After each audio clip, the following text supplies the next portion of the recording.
Angin pagi yang dingin berembus pelan, membawa bau tanah basah dan suara ayam jantan dari kejauhan. Kampung Sukadamai, sebuah desa kecil di Kecamatan Leuwiliang, Kabupaten Bogor, tampak seperti surga pedesaan yang tenang. Tapi, di balik kabut lembut pagi itu, sesuatu yang kelam sedang bersembunyi. Sesuatu yang perlahan menelan manusia satu persatu, tanpa jejak, tanpa suara. Awal tahun 1993, di tengah masa sulit ekonomi, banyak pria dari luar daerah datang ke Leuwiliang untuk mencari kerja. Mereka datang dari Tegal, Pemalang, Indramayu, membawa cangkul, membawa harapan, dan mungkin membawa nasib buruk. Mereka tinggal di gubuk-gubuk sementara, makan seadanya, menunggu siapapun yang datang ke pasar untuk menawarkan pekerjaan harian. Dan di antara keramaian pasar kecamatan itulah, semuanya dimulai. Tanggal 19 Mei 1993, seorang wanita bernama Siti Mariam datang ke kantor polisi sektor Leuwiliang. Wajahnya pucat, langkahnya gontai, suaranya bergetar saat berbicara. "Pak, suami saya, Sutrisno, belum pulang. Sudah lebih dari seminggu." Suaminya, pria 56 tahun asal Pemalang, biasanya pulang 3 atau 4 hari sekali membawa upah kecil dari kerja harian. Tapi kini, tak ada kabar, tak ada surat, tak ada berita. Mariam berjalan hampir 100 kilometer hanya untuk mencari jejak suaminya yang lenyap di udara. Polisi mencatat laporan itu seadanya. Zaman itu, kasus orang hilang bukan hal aneh. Banyak buruh pindah tanpa pamit, pergi ke kota lain atau ke proyek yang lebih besar. Semuanya dianggap perkara biasa. Dan karena tak ada bukti kejahatan, berkas itu ditutup sementara. Tapi, 2 bulan kemudian, hal yang sama terjadi lagi. Akhir April 1993, seorang wanita muda dari Indramayu datang melapor. Suaminya, Dedi Saputra, buruh bangunan berusia 32 tahun, hilang tanpa jejak. Terakhir terlihat di sekitar pasar Kecamatan Leuwiliang, tempat para buruh biasa berkumpul menunggu pekerjaan. Laporannya terdengar seperti salinan kasus Sutrisno. Kata demi kata, peristiwa demi peristiwa, 2 orang hilang di tempat yang sama, dengan pola yang sama. Malam itu IPTU Rahmat Hidayat, Kepala Unit Reskrim Polsek Leuwiliang, tak bisa tidur. Ia memandangi 2 berkas tipis di mejanya. 2 foto hitam putih pria asing yang tak pernah ia kenal. 2 wajah yang berbeda, tapi dikelilingi oleh kebetulan yang terlalu sempurna. Rahmat merokok dalam diam. Asapnya melayang di ruang sempit itu. Lalu ia berkata pelan pada dirinya sendiri, "Ini bukan kebetulan." Ia memerintahkan tim kecil untuk memeriksa ulang semua laporan orang hilang dalam setahun terakhir. Hasilnya? 5 kasus, semua laki-laki, usia 30 hingga 60 tahun, semua dari luar daerah, dan semuanya terakhir terlihat di pasar Kecamatan Leuwiliang. 5 pria menghilang, seolah ditelan bumi. Tidak satu pun meninggalkan pesan, surat, atau bahkan rumor bahwa mereka pindah kerja. Tidak satu pun. Rahmat berdiri di depan papan tulis, mencatat nama-nama itu satu persatu. Sutrisno, Dedi, Mulyono, Andri, Samsuri. 5 nama sederhana, tapi menyimpan satu pola mematikan. Di samping setiap nama, ia menulis kata yang sama. Terakhir terlihat, Pasar Leuwiliang. Ia menatap peta yang terpajang di dinding kantor. Semua titik terakhir keberadaan korban berada di satu area kecil. Radius hanya beberapa kilometer. Pasar itu, tempat ratusan buruh menunggu harapan setiap pagi. Bisa jadi tempat kematian yang tak pernah disadari siapapun. Apakah ada seseorang di sana yang memilih mereka satu persatu? Gumam Rahmat. Pertanyaan itu bergema di kepalanya selama berhari-hari. Beberapa warga yang diwawancarai memberi jawaban samar. Mungkin mereka pindah ke Sukabumi, Pak. Ada juga yang bilang ikut kerja ke pelabuhan. Tapi tak ada satupun yang benar-benar melihat kepindahan mereka. Dan itu justru yang paling menakutkan. Rahmat mulai curiga bahwa ini bukan kasus orang hilang biasa. Ia menyebutkan beberapa kemungkinan kepada timnya. Mungkin perdagangan manusia. Wilayah kita dekat pelabuhan, bisa saja mereka dijual ke proyek ilegal di luar Jawa. Bisa juga pembunuhan berantai, tambahnya pelan. Kalimat yang membuat ruangan seketika hening. Namun saat itu, tanpa bukti, semua hanya dugaan. Dan sementara polisi sibuk membuat teori, orang-orang terus menghilang. Satu demi satu. Seperti kabut pagi yang perlahan memudar, mereka pergi. Tanpa tanda, tanpa sisa. Istri-istri menangis tanpa kubur untuk diziarahi. Anak-anak menatap pintu, menunggu ayah mereka yang tak akan pernah pulang. Tahun 1993 berubah menjadi 1994. Dan Lewiliang yang dulu tenang, kini mulai dihantui desas-desus. Pasar itu angker. Banyak orang hilang kalau kerja di sana. Namun tak ada yang tahu di mana mereka menghilang. Atau siapa yang menunggu mereka di ujung jalan. Suatu pagi, Rahmat berdiri di depan jendela kantornya. Kabut tipis menyelimuti sawah di kejauhan. Ia menatap kosong, lalu berkata pada asistennya, "Kalau benar ini kerjaan manusia, maka pelakunya ada di antara kita. Dia bukan orang jauh. Dia tinggal di sini." Dan di desa kecil bernama Sukadamai, hanya 3 kilometer dari kantor polisi, seorang pria kecil berkulit gelap sedang menajamkan cangkul di belakang rumahnya.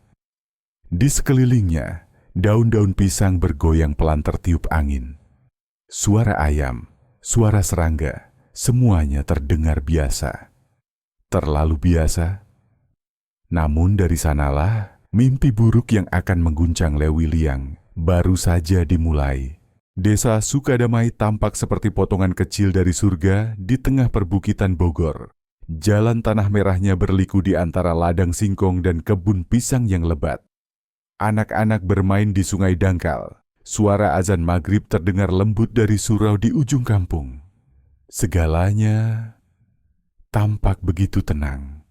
Terlalu tenang untuk tempat yang sebenarnya menyimpan sesuatu yang jauh dari damai. Di rumah kayu sederhana di pinggir desa, tinggal seorang lelaki kecil berkulit legam bernama Darmawan bin Samin. Tubuhnya kurus, bahunya sempit, matanya kecil dan selalu bergerak cepat, seperti orang yang takut ketahuan sesuatu. Tetangga mengenalnya sebagai orang aneh, tapi tidak berbahaya. Kerjanya tak menentu. Kadang bantu di kebun, kadang jadi tukang gali sumur, kadang hanya duduk di beranda, menatap kosong. Istrinya, Rohayah, perempuan paruh-baya yang lumpuh separuh badan, jarang keluar rumah. Orang-orang kampung menganggap rumah mereka seperti rumah kesunyian. Selalu tertutup, selalu sepi, dan tak pernah ada tamu. Tapi malam-malam di rumah itu tidak selalu sepi. Kadang ada suara berat menyeret sesuatu di tanah. Kadang terdengar bunyi cangkul menghantam keras, diikuti desah napas berat. Dan di antara kebun pisang yang menjulang, seekor anjing sering menggonggong tanpa sebab, lalu mendadak diam, seperti ketakutan oleh sesuatu yang tak terlihat. Beberapa bulan setelah serangkaian kasus hilangnya buruh, Darmawan justru semakin rajin ke pasar kecamatan. Ia datang pagi-pagi, pura-pura mencari kerja, padahal matanya sibuk mengamati orang lain. Ia tahu di mana para buruh perantau biasa duduk menunggu panggilan. Ia hafal siapa yang sendirian, siapa yang baru datang, siapa yang wajahnya terlalu jujur untuk curiga. Saat menemukan calon tepat, Darmawan akan tersenyum lemah, menunduk sedikit, memberi kesan orang kampung yang baik hati dan lugu. "Mas, butuh kerja? Saya perlu orang bantu di kebun. Upahnya lebih tinggi sedikit dari biasanya." Suara itu pelan, tapi penuh jebakan. Tak ada yang tahu, sejak hilangnya Sutrisno, Dedi, dan beberapa orang lain, semuanya melewati tangan Darmawan.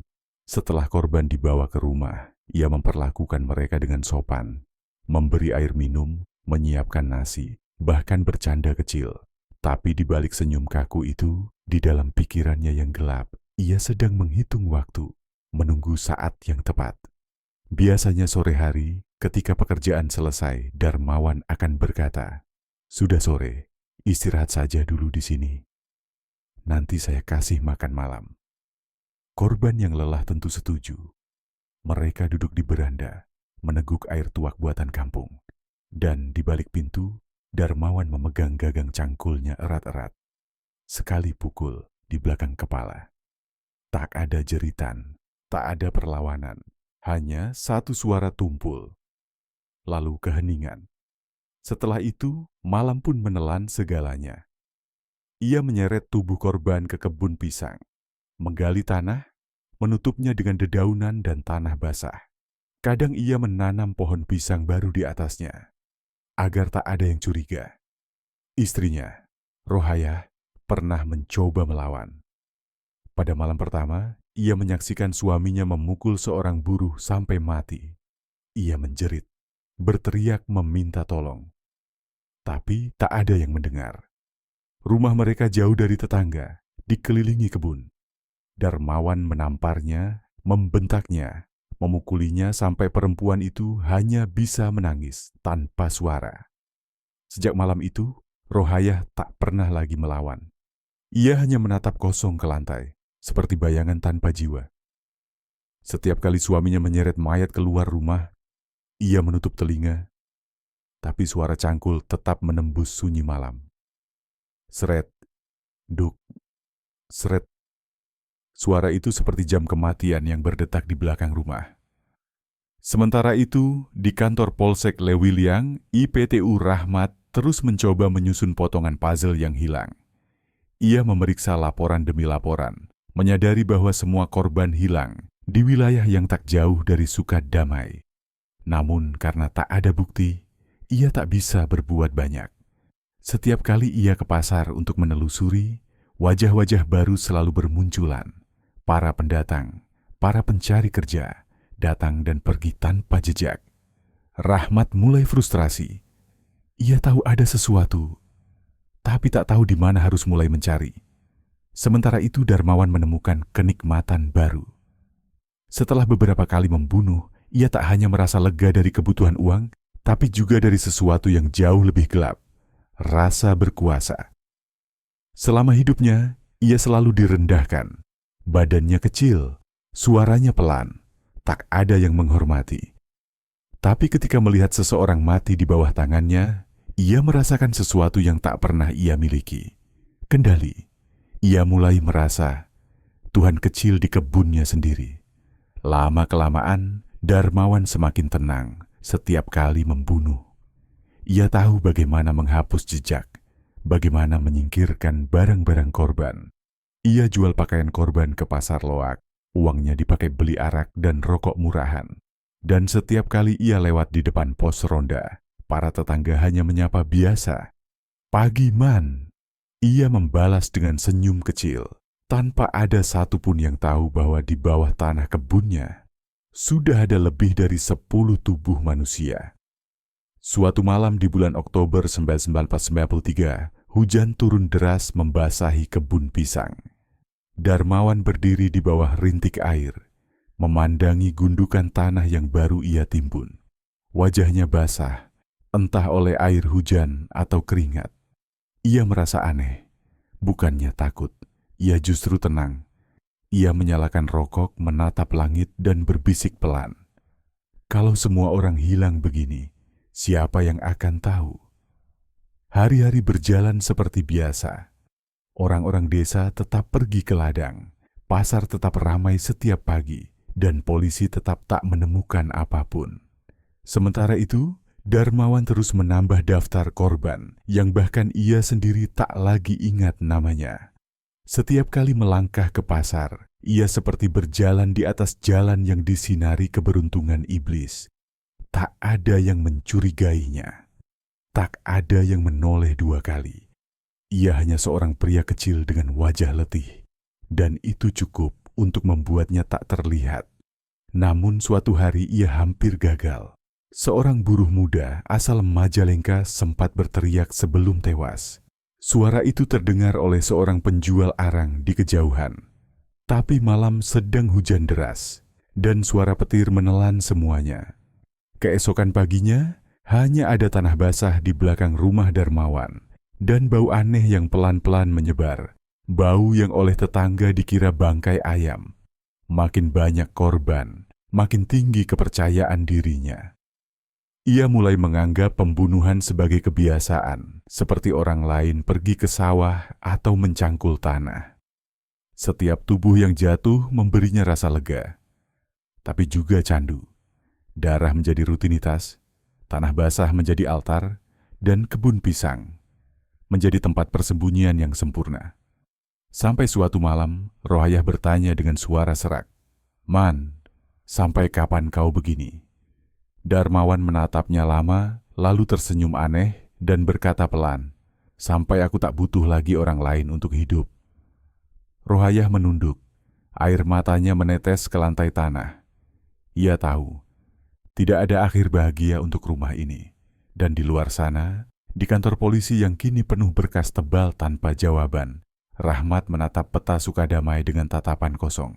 Ia menandai titik-titik hilangnya para korban, dan sesuatu dalam dirinya berkata, jawaban itu ada di kampung ini. Tapi ia belum tahu bahwa setiap malam ketika ia memikirkan para korban yang hilang, seseorang sedang menggali satu lubang baru di bawah bulan Bogor yang pucat. Kebun pisang itu semakin luas, dan rahasia di dalamnya semakin dalam.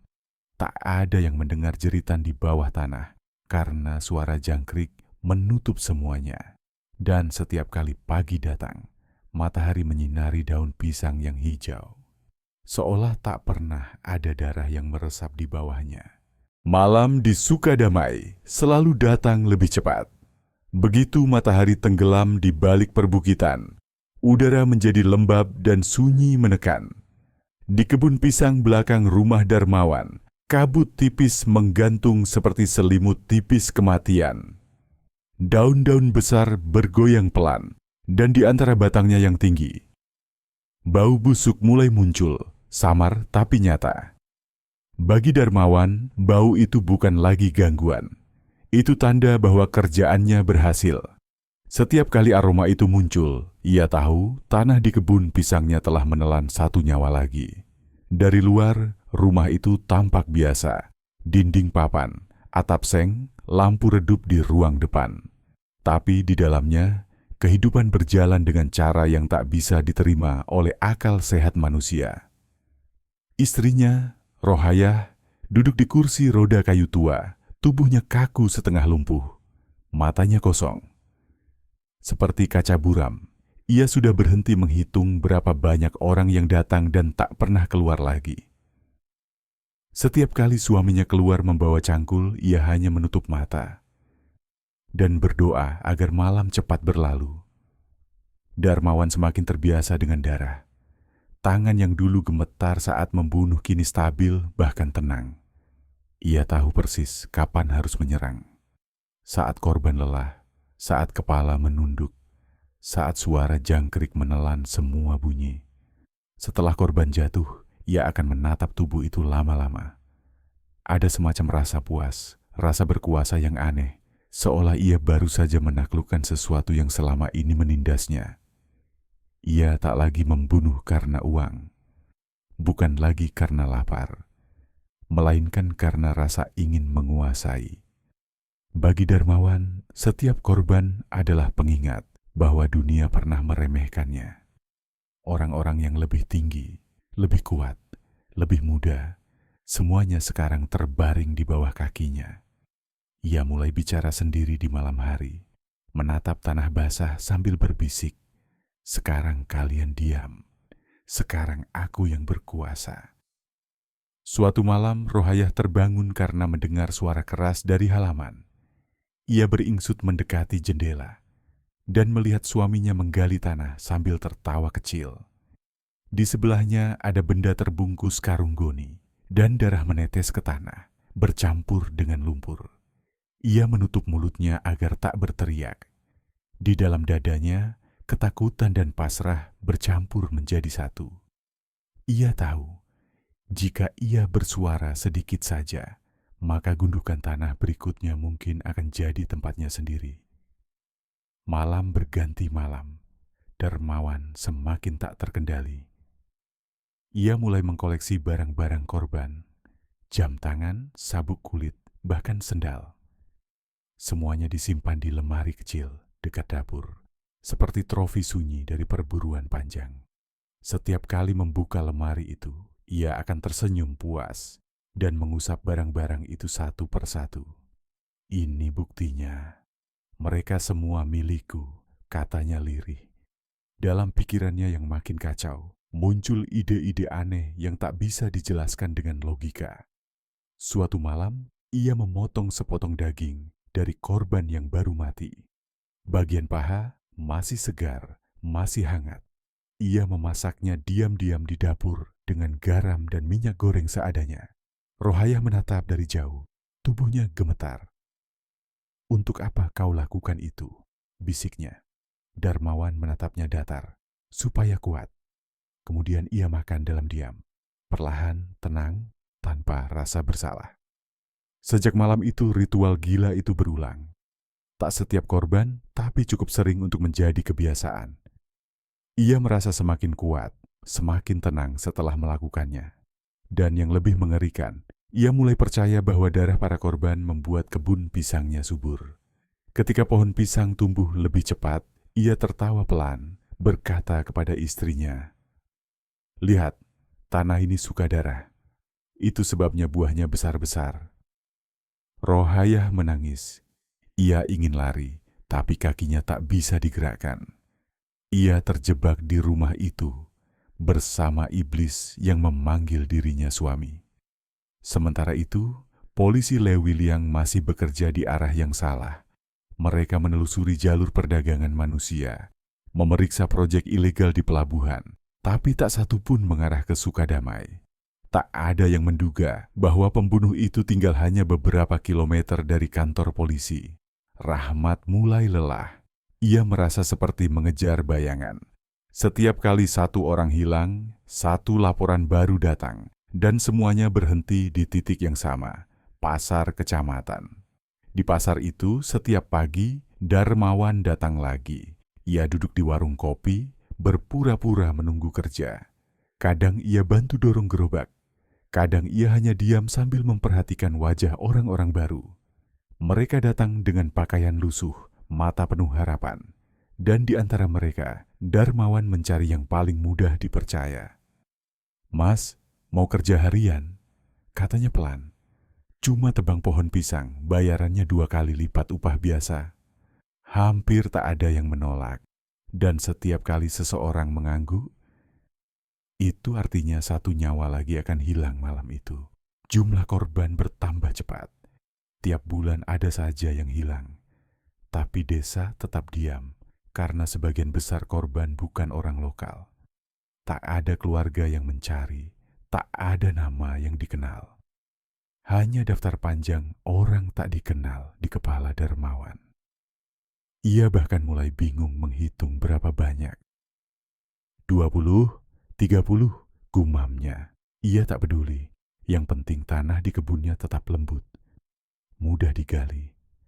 Sampai suatu hari, ia kehabisan tempat. Gundukan tanah di kebun belakang sudah terlalu banyak. Bau busuk mulai terasa meski ditutup daun pisang dan tanah baru. Anjing-anjing liar datang malam-malam, menggali permukaan. Darmawan panik. Ia harus menemukan solusi. Cara baru mengubur semua rahasianya. Lalu muncul ide, satu lubang besar. Lubang yang bisa menampung banyak tubuh sekaligus.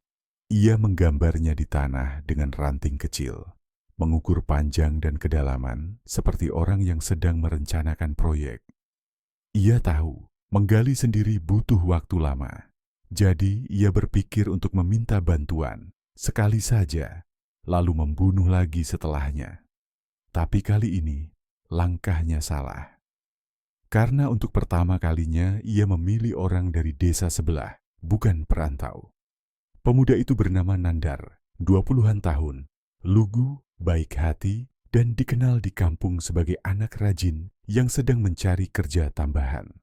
Darmawan mendatanginya suatu pagi, berkata dengan nada bersahabat, "Ndar, bantu saya gali lubang buat kolam, Nanti saya kasih uang lebih. Saya juga punya keponakan cantik, bisa saya kenalkan.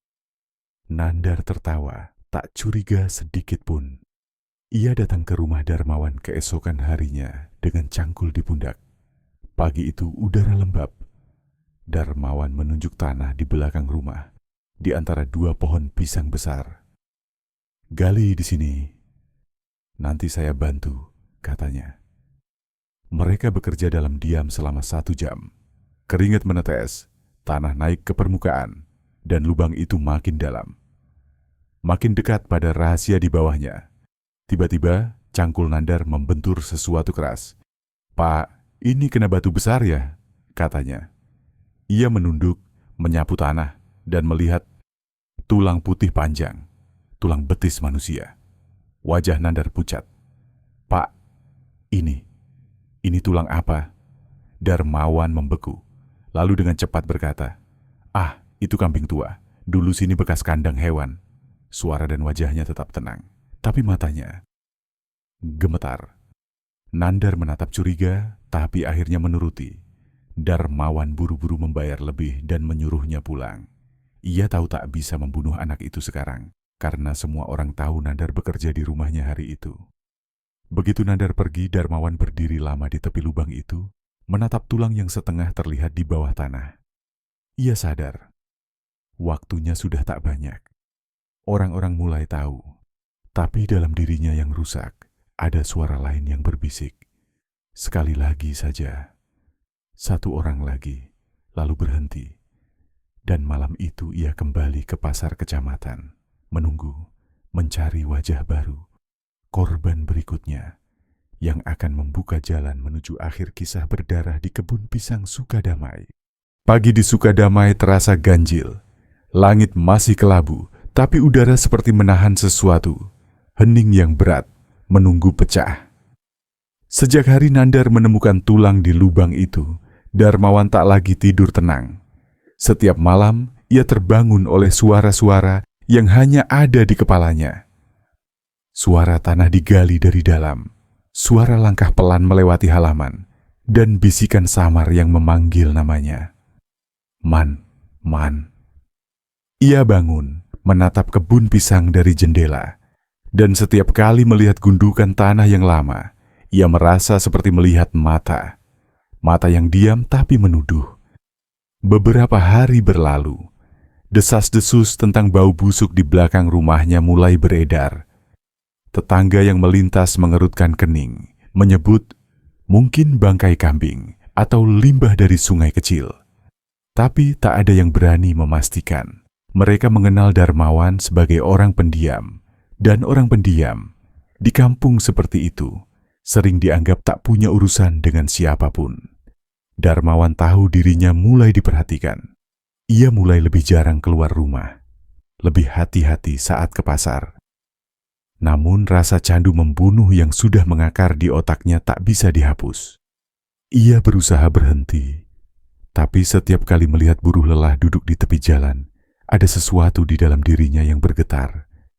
Sampai akhirnya datang satu orang yang membuatnya kehilangan kendali sepenuhnya. Awal Juni 1995, seorang pria paruh baya bernama Ahmad Fauzi, asal Kuningan, tiba di Lewiliang. Ia mencari kerja serabutan untuk mengirim uang ke ayahnya yang sedang sakit. Hari itu, ia duduk di pinggir pasar dengan tas kecil dan wajah lelah. Darmawan melihatnya dari kejauhan, dan dalam kepalanya muncul bisikan lama itu lagi. Yang itu saja, tenang, tak akan ada yang cari. Ia mendekat dengan senyum sopan. "Mas, mau kerja harian, cuma betulkan atap dapur. Upahnya 50.000. Ahmad mengangguk. Dan seperti semua korban sebelumnya, ia berjalan tanpa tahu bahwa langkahnya menuju akhir. Sore hari, pekerjaan selesai. Darmawan pura-pura ramah, menyiapkan nasi dan tuak kampung. Ahmad minum sedikit, tertawa kecil, merasa bersyukur dapat majikan baik. Sementara itu, Darmawan menatapnya dari balik pintu. Mata kecilnya tajam seperti binatang yang menunggu saat menerkam. Ketika Ahmad menunduk, mengikat tali sepatunya, cangkul menghantam kepala bagian belakang. Sekali, 2 kali, 3 kali. Tubuh itu roboh pelan, darah merembes di lantai tanah. Darmawan terdiam sesaat menatap hasilnya dan merasakan gelombang tenang menjalar dari ujung kaki ke kepala. Ia menyeret tubuh Ahmad ke kebun belakang, menggali lubang kecil, menimbunnya cepat. Hujan turun ringan malam itu, membantu menghapus jejak darah. Pagi berikutnya, Darmawan membuka tas kecil korban. Isinya hanya pakaian, dompet berisi sedikit uang, dan 1 lembar kupon penukaran beras 15 kilogram dari koperasi desa. Kupon itu asli, atas nama Ahmad Fauzi. Darmawan menatap lembaran itu lama. Di wajahnya muncul senyum kecil yang licik. Lumayan, gumamnya, sayang kalau dibuang. Dalam pikirannya itu hanya urusan kecil. Korban sudah mati, tak ada yang akan menagih. Ia bisa berpura-pura jadi teman atau tetangga yang dimintai tolong menebus beras itu. Dan keputusan itulah yang akhirnya membuka semua rahasianya. 3 hari kemudian, Darmawan datang ke Balai Koperasi Desa memakai baju lusuh. Di sana ada petugas bernama Bu Lilis, perempuan ramah berusia 40-an. Ia mengenali sebagian besar warga, tapi tak pernah melihat wajah Darmawan sebelumnya. "Beras untuk siapa, Pak?" tanyanya. "Untuk Ahmad Fauzi. Dia titip suruh saya ambil. Lagi kerja di luar," jawab Darmawan cepat.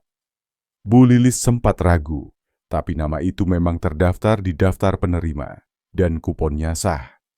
Ia menyerahkan beras, dan Darmawan pergi dengan langkah ringan, membawa karung di bahunya.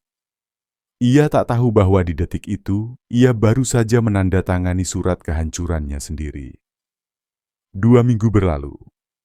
Seorang pria tua datang ke Lewiliang dari Kuningan. Hasan, kakak Ahmad Fauzi. Ia gelisah karena adiknya tak mengirim uang dan tak pulang. Ia berkeliling pasar, bertanya kepada sesama buruh. Beberapa mengenali foto Ahmad. Pernah kerja buat orang kecil di Sukadamai, belakang pasar. Setelah itu hilang.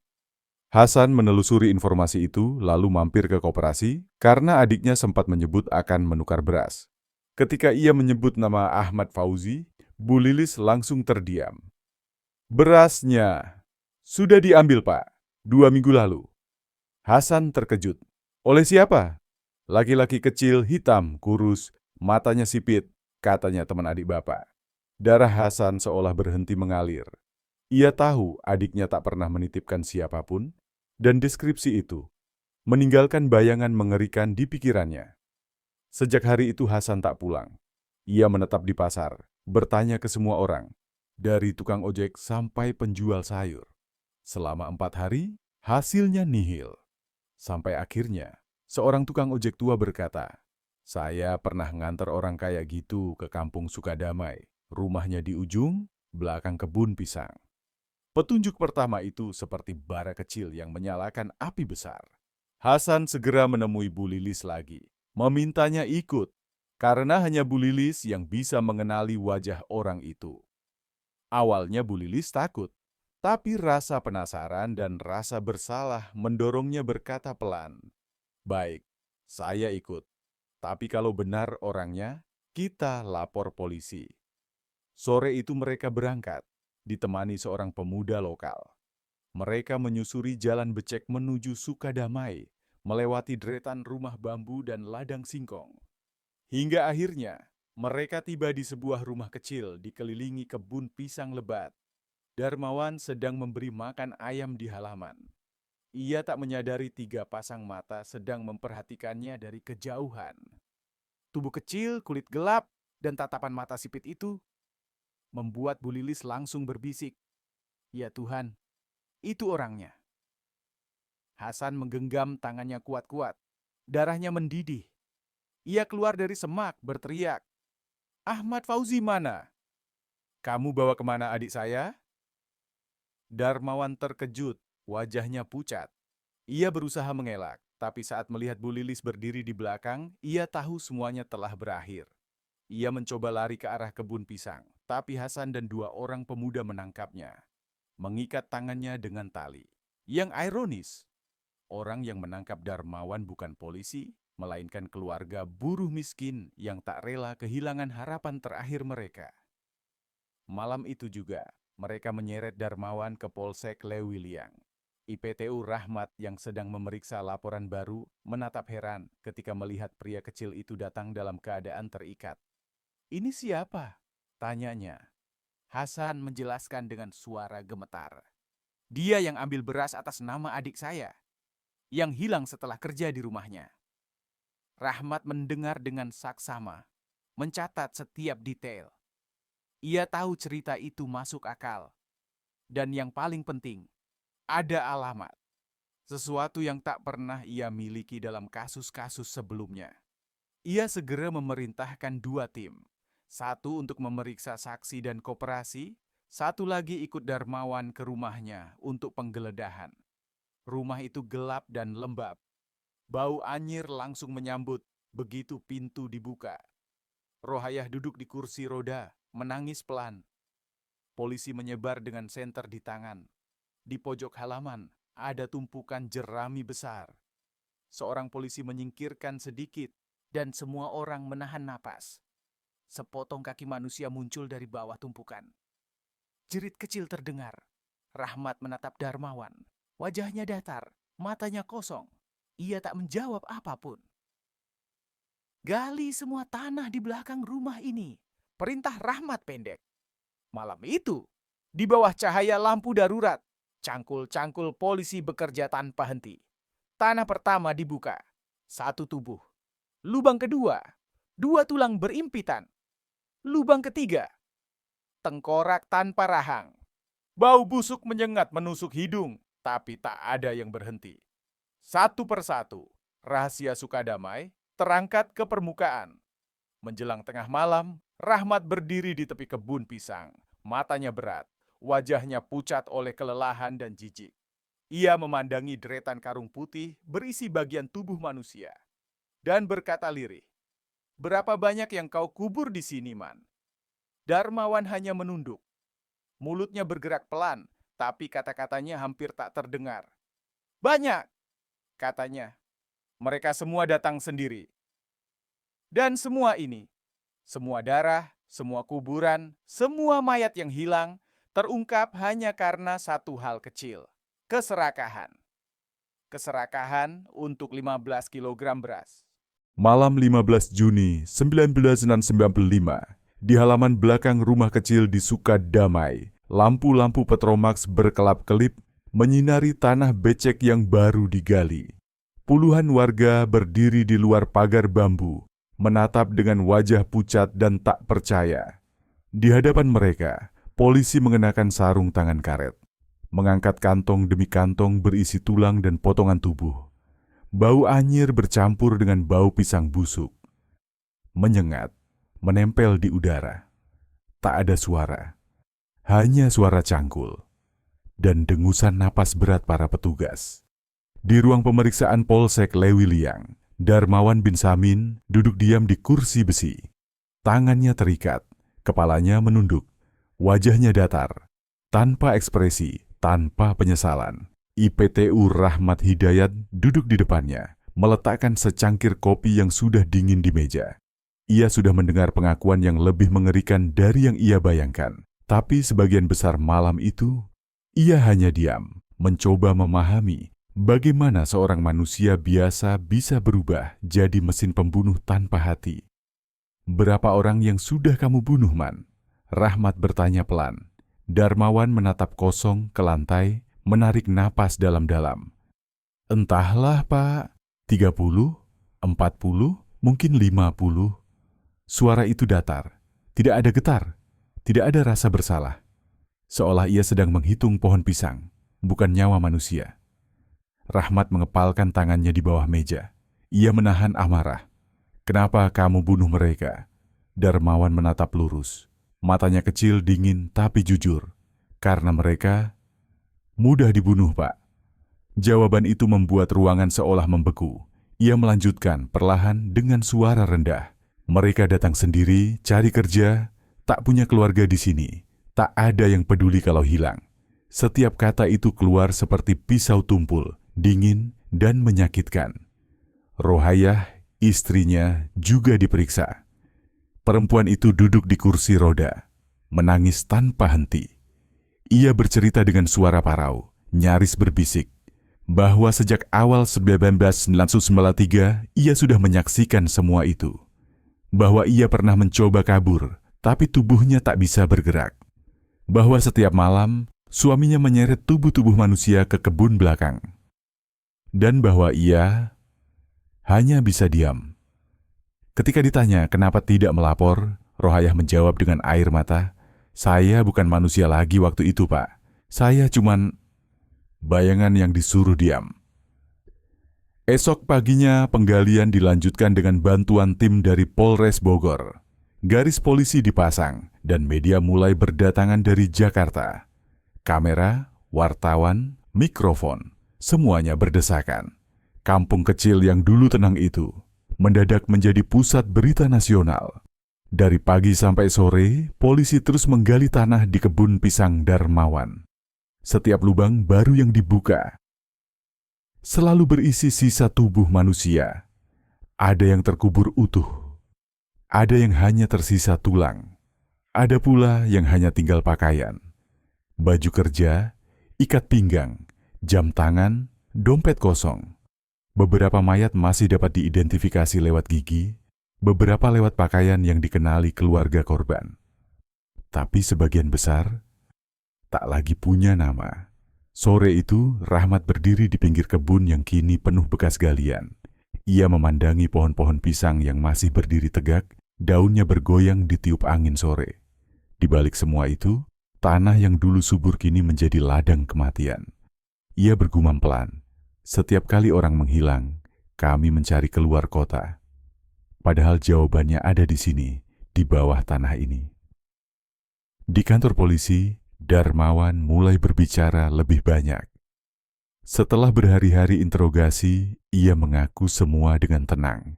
Bagaimana ia memilih korban, bagaimana ia menipu mereka dengan tawaran kerja, dan bagaimana ia mengubur mayat satu persatu di bawah pohon pisang. Yang paling membuat Rahmat gemetar adalah kalimat terakhirnya. "Saya tidak pernah menyesal, Pak. Saya cuma bosan hidup miskin." Satu kalimat sederhana, tapi cukup untuk menunjukkan betapa kosongnya manusia di hadapannya itu. Proses hukum berjalan cepat. Kasus pembunuhan massal Sukadamai menjadi salah satu peristiwa kriminal paling mengerikan di Indonesia tahun 1990-an.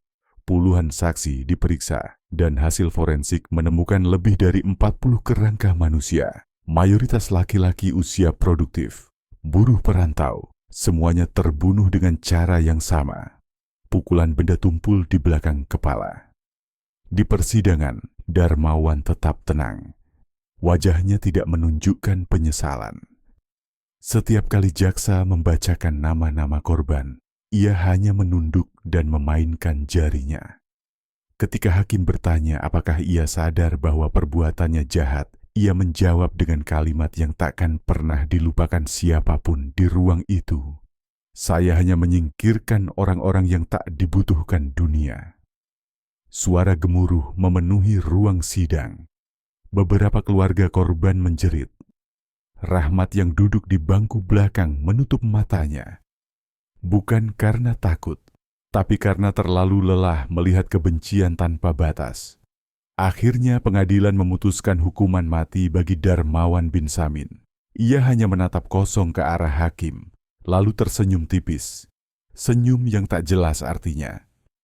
Rohayah, istrinya, dijatuhi hukuman 3 tahun penjara karena dianggap tahu namun tak melapor.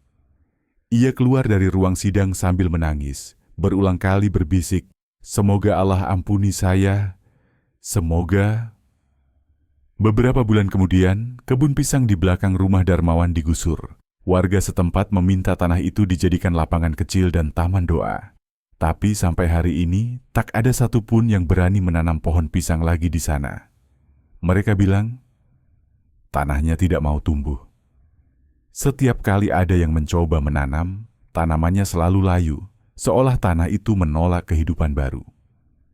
Rahmat pindah tugas setahun setelah kasus itu selesai. Ia tak pernah lagi mau mendengar nama Sukadamai. Namun dalam diam, setiap kali mencium bau pisang matang, ingatannya kembali ke malam penuh bau darah dan tanah basah itu.